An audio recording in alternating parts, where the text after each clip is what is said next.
to Stars and Bars, where we analyze your favorite artists' astrological charts and interpret how it plays out in their music, lyrics, and career.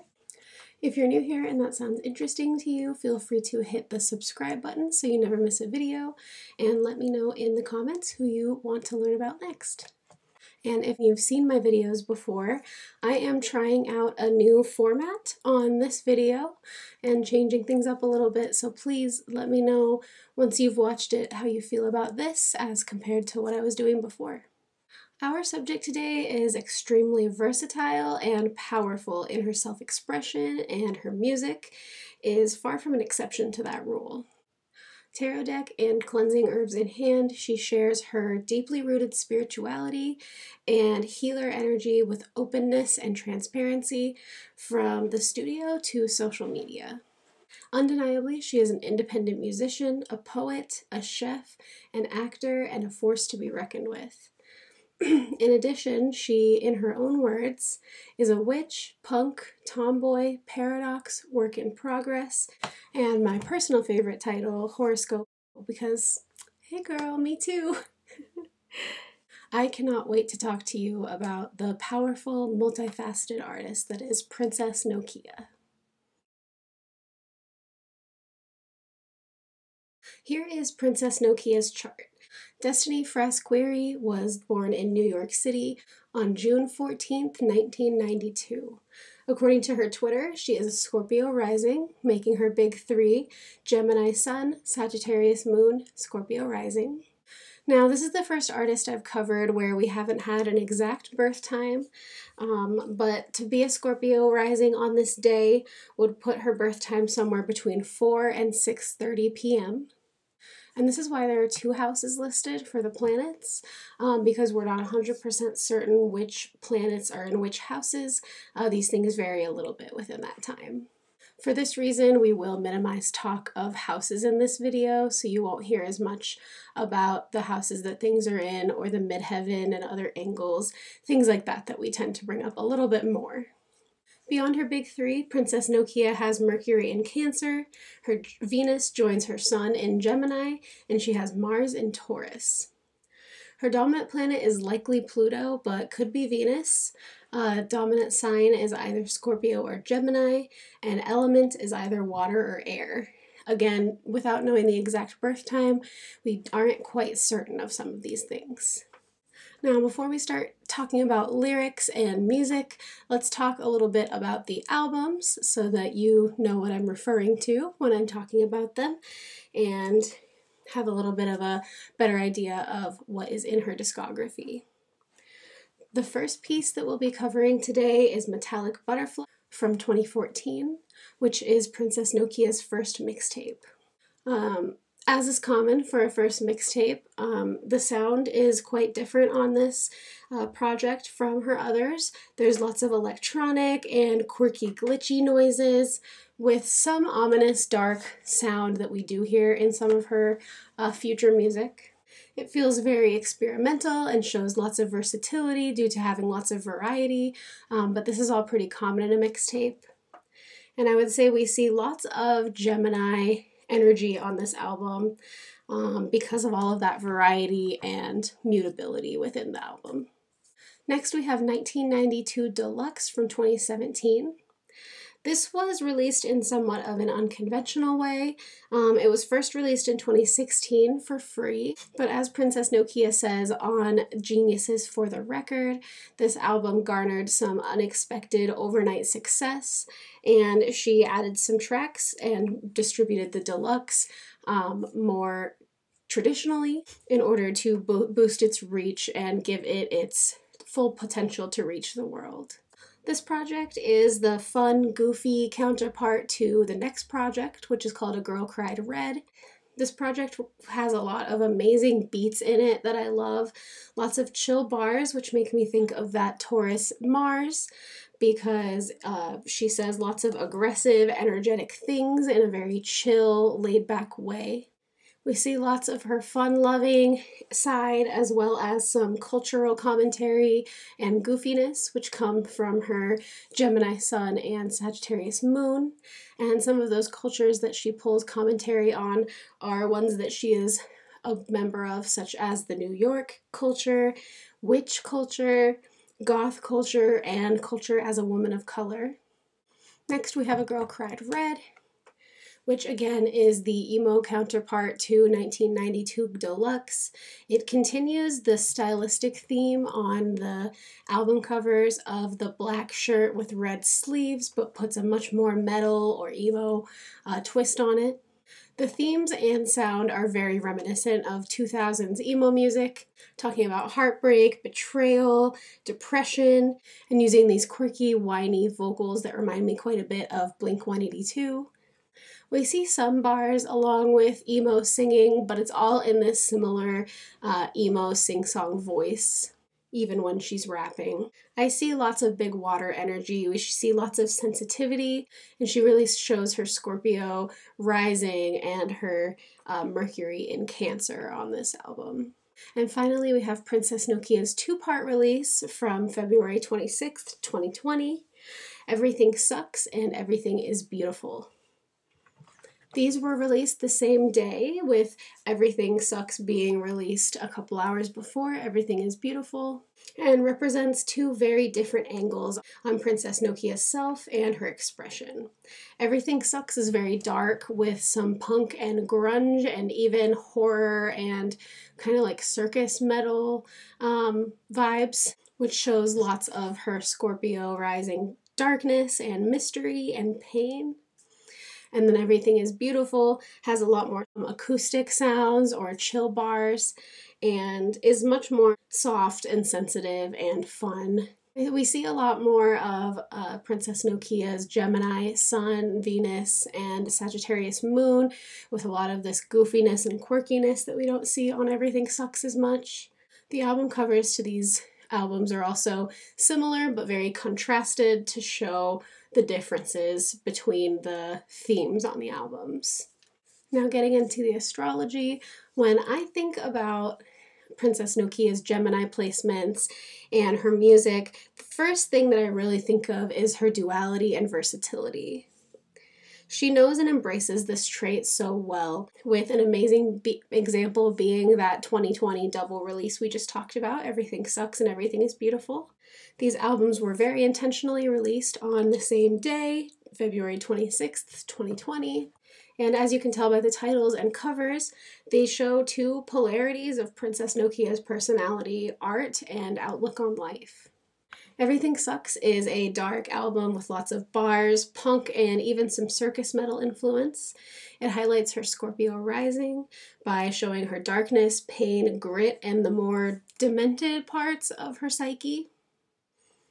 She refers to herself on this album as psycho, violent, a monster, twisted in the head, and many more synonyms.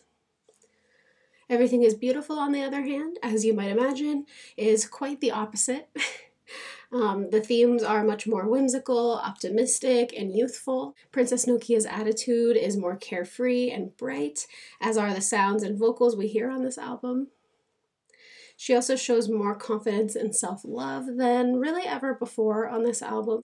If Everything Sucks is her Scorpio placements, then Everything Beautiful is her Sagittarius moon and her Gemini whimsicality and imagination. This is also very well shown by the song titles, with some songs from Everything Sucks being Harley Quinn, Crazy House, and Gross, and some song titles from Everything is Beautiful being Happy Place, Blessings, and I Am Free. So you can really tell how different these two are. To continue the Gemini conversation, another somewhat similar Gemini trait is having many various interests and hobbies. The Gemini archetype has a very scattered energy and life force. Princess Nokia has Sun conjunct Venus in Gemini. A conjunction is an aspect or angle between two planets when they are very close to one another and therefore see eye to eye on things. It can both be harmonious or unharmonious, as you can imagine. The Sun represents versatility and creativity, while Venus represents romance and art. So someone with the Sun in Gemini, it can be easily distracted or inconsistent, and someone with Venus in this sign can be easily distracted or inconsistent in romance, or relationships, as well as their artistic endeavors. As a self-proclaimed horoscope hoe, Princess Nokia is very aware of this. On Everything is Beautiful, she has a song called Gemini where she explains a lot of this stuff pretty expertly. On verse 1, she says, I am Gemini, but I am not fake. And then on verse 2, she says, I ain't called you in 3 months, still I maintain that I miss you. Like a Gemini, I'm really prone to changes. I'm really indecisive and I really fucking hate it. Picking food or picking clothes, it always makes me anxious.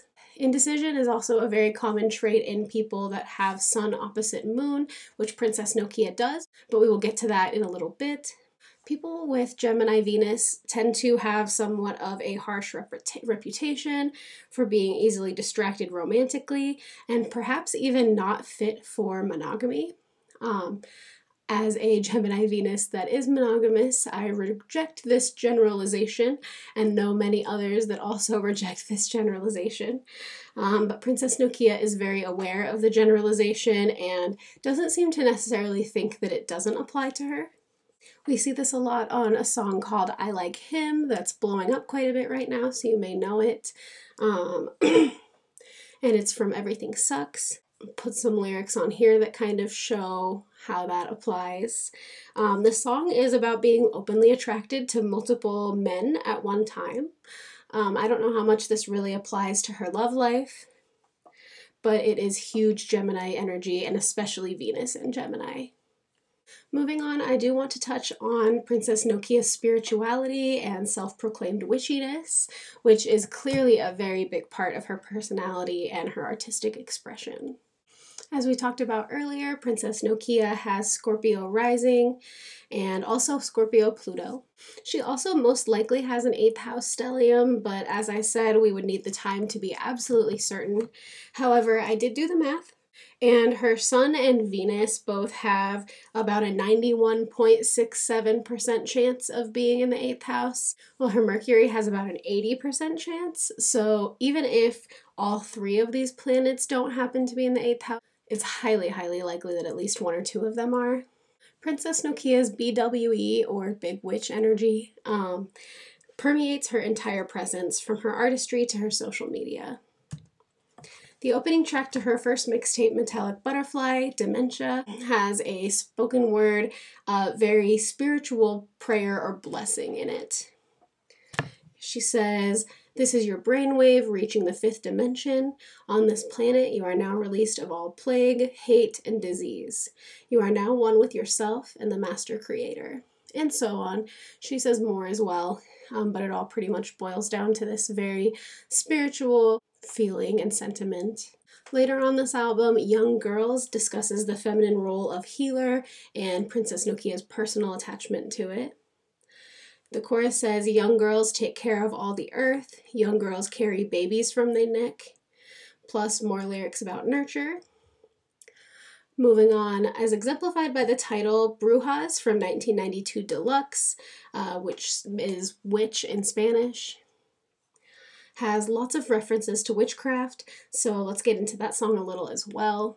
She sets the tone at the beginning with the line, "I'm the Supreme, I'm the Supreme," which you may already know is a reference to American Horror Story.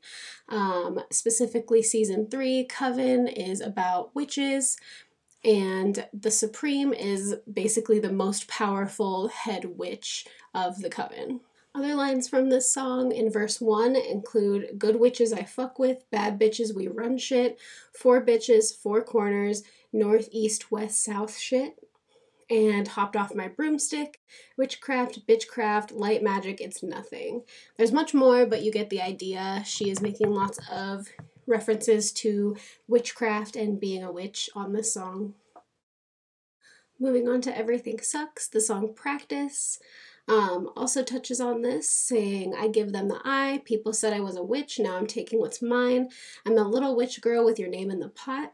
People want to do me evil. Now you see what I got. Now I'm flying on my broom going straight to the top." So she talks about using witchcraft to perhaps get back at people or scare them out of copying her.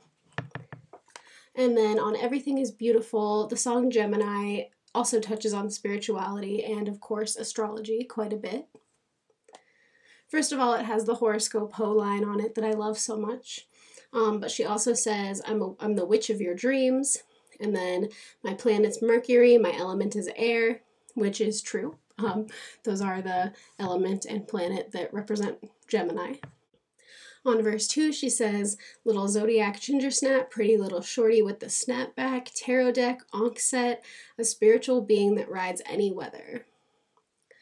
And then later on the album, the song Sunday Best also touches on witchcraft throughout. Verse 2, with lines like, I can feel your vibe, it's toxic and it's hateful, low frequency, bottom of the basement, I can transmute you, I can make you fruitful. And I'm a white witch and I wear a lot of black, it's a full moon and I'm praying back to back, use my intuition, set my new intention, my future's abundant, joyful, pleasant. So we also talk in addition to spirituality, about the power of manifestation. In addition to all of these musical references, we also will see her on social media quite a lot with a tarot deck, with candles, herbs, crystals, and other metaphysical materials. Moving on from the sun and rising, I also want to talk about the fact that Princess Nokia has a Sagittarius moon. The moon is your deepest emotions, and Sagittarius is a very philosophical sign that is always seeking wisdom. Having her sun in Gemini and her moon in Sagittarius, which are opposite each other on the zodiac wheel, means that she has a sun opposite moon aspect. And also, fun fact, means that she was born on a full moon. The opposition is generally an inharmonious aspect. It means that the two planets, because of the signs that they're in, don't really see eye to eye with each other at all. And this explains a lot about Princess Nokia, including why she's able to simultaneously toe the whimsical, logical side that Gemini has, as well as the philosophical, abstract side that Sagittarius has. Sun opposite moon, like many oppositions, tells a story of internal struggle, often between wants and needs. Another artist that we've covered that has the sun opposite moon aspect is Mac Miller, so if you're interested in him at all, I would definitely check that one out. Internal struggle comes through a lot in Princess Nokia's music, especially in the more emo-styled music, as you might imagine. So let's talk about some examples of that, starting with Goth Kid from 1992 Deluxe. The chorus of the song says, I'm goth as fuck even when I'm not in black. Gothic is the pain you feel and not the clothes that's on your back. And then she elaborates on verse 1 saying, I'm Wednesday Addams to you basic ass hoes. I'm Marilyn Manson to you corny ass bros. And then later she says, my mind is kind of sick and my joke's a little mean. And then finally on verse 3, a monster I've come to be. I'm a bad kid, fucking rancid, burn like acid. It's undeniable, maniacal, I really am. Manipulative, all my teachers are frustrated. And then as exemplified by the title, A Girl Cried Red has a lot of this internal struggle and pain on it.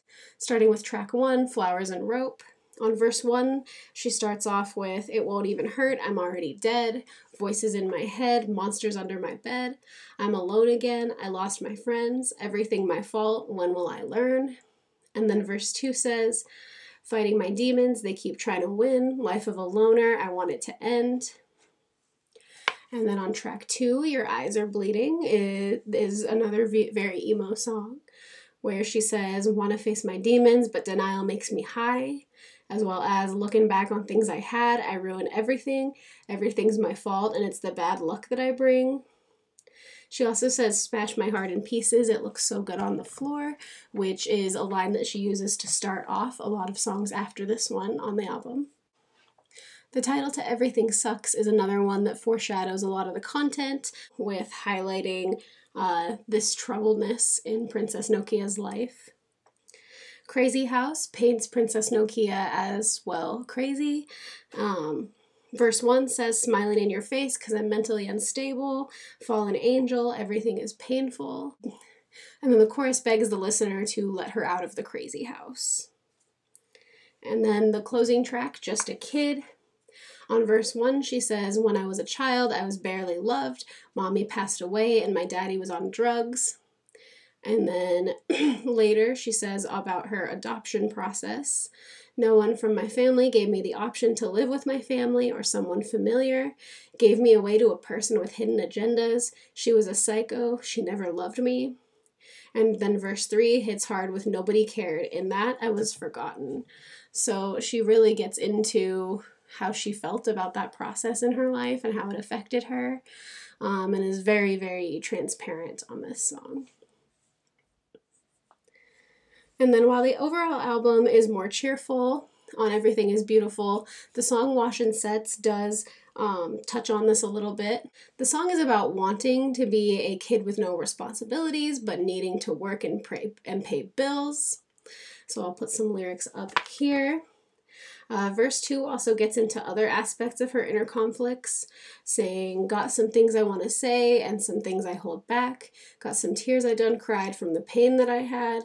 I've been faking since young, I've been holding it in. God stroke me on the chin, tell me I'm gonna win. I miss being a kid." And now that we've gone over the big three, or sun, moon, and rising, I do just want to quickly explain the other major placements that we know. First of all, we have Mercury, which in Princess Nokia's case is in sensitive, nurturing Cancer. This makes a lot of sense with how much Princess Nokia talks about the divine feminine, including on Young Girls from Metallic Butterfly, as we mentioned earlier. Mercury shows how we think and communicate, and Princess Nokia has a soothing speaking voice and is able to explain things in a very peaceful and relaxed way. As far as Venus, we've talked about this a little bit. It joins her sun in Gemini, and these two are conjunct as well, boosting her solar creativity and her Venusian artistic eye through Gemini mutability and methodical thought. And then finally we have Mars in Taurus. Mars is the planet of aggression, sexuality, and energy output, and Taurus is a generally calm, laid-back, easygoing, but determined sign, and it is ruled by beauty and comfort-loving Venus. Princess Nokia also has this placement at a critical degree, 0 degrees, meaning its Taurus energy is extra powerful, pure, and undiluted. Mars in Taurus makes lots of sense for Princess Nokia. Her drive is strong and steady, and she communicates it in a beautiful, artistic, sensual way, which is very Taurian in nature. Backing up her Taurian stability and her ambition is a Sun trine Saturn aspect. The trine is a harmonious aspect that occurs when two planets are approximately 120 degrees apart. You probably know by now, because I keep repeating myself, that the Sun is the planet of vitality and creativity. Meanwhile, Saturn is the planet of discipline and limitations. Having these two in a harmonious aspect with one another makes Princess Nokia capable of finding success and reaching creative goals through persistence and disciplined practice, and through working at limitations until they no longer limit your ability to succeed. Something I remember Princess Nokia saying on her episode of Genius for the Record is about art being a way for her to make her disabilities beautiful. And she's not talking, as far as I know, in terms of physical or mental, literal disabilities, but more in things that didn't come naturally to her talent-wise, that she worked at and was determined and stubborn about until they did become ways that she could succeed. She takes these limitations in talent with regard to not being the best singer or the best writer. These are her words, not mine. And working past them to ultimately achieve success. I think her music and career path thus far definitely show that. And that's really all we've got for today, so thank you so much for watching. If you like this video, please hit like and feel free to subscribe so you never miss any future videos. And if you've seen other videos of mine, please let me know in the comments how you feel about the new format. Have a great day, and check out Princess Nokia's new video, which you can find along with all my social media information in the description below the video. Thank you so much, and have a good one.